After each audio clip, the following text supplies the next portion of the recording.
ជាតិសាសដល់ក្រឡៃ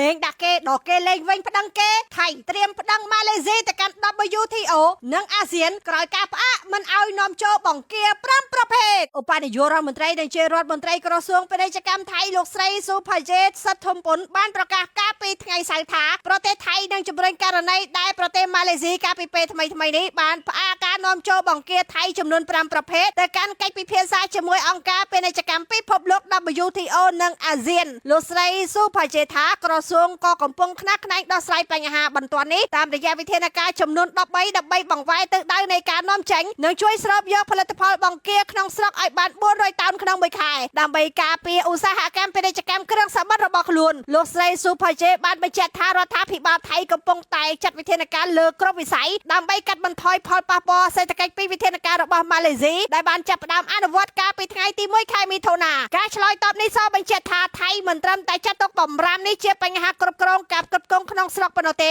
ប៉ុន្តែវាគឺជាបញ្ហាពាណិជ្ជកម្មទ្វេភាគីដែលអាចប៉ះពាល់ដល់ទំនុកចិត្តលើខ្សែច្រវាក់ផ្គត់ផ្គង់ការនាំចេញគ្រឿងសមុទ្ររបស់ប្រទេសថៃទាំងមូលផងដែរ